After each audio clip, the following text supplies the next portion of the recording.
Meron po talagang mga tao na sadyang ang kakapal ng muka at walang hiya. Amen? Sino yung mga makakapal na muka at walang hiya?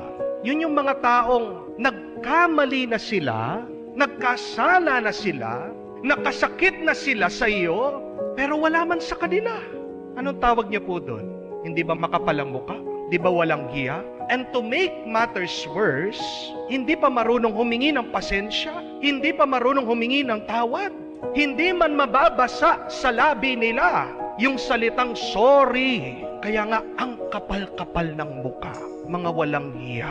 Mahirap bang sabihin yung salitang sorry? Bakit ang hirap para sa mga ilan sa atin na aminin na nagkamali sila? May dalawang dahilan daw po eh.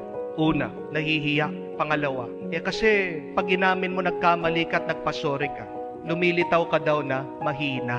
Pero tanong ko po sa inyo, ano ba talagang tunay na nakakahiya? Di ba mas nakakahiya yung nalaman ka na, nakilala ka na, nagkamali ka na, hindi mo pa inaamin? Yun yung nakakahiya.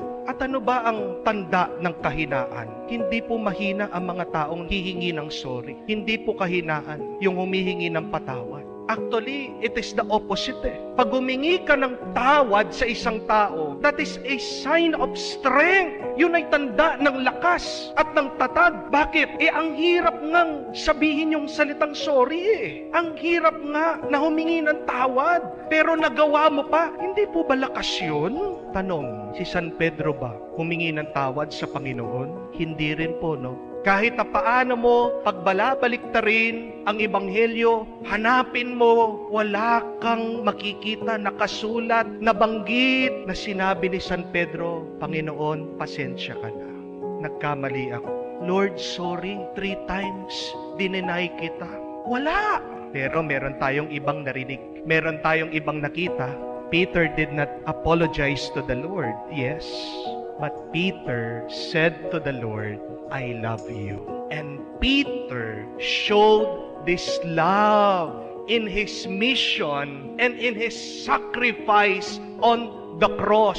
Pinako din sa krus si San Pedro at pinabaliktad pa nga niya eh. Dahil sabi niya, hindi ako karapat-dapat na mapako sa krus kamukha ni Jesus.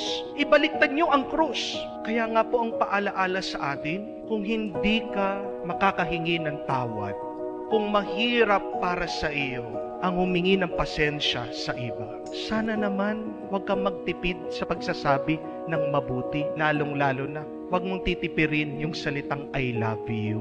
Kung hindi ka man makakahingi ng sorry, pasensya sa iba dahil nahihiya ka, sana naman bumawi ka. Pakita mo naman sa iyong gawa kahit paano. Pakita mo naman ang iyong pagmamahal at kabutihan ng loob.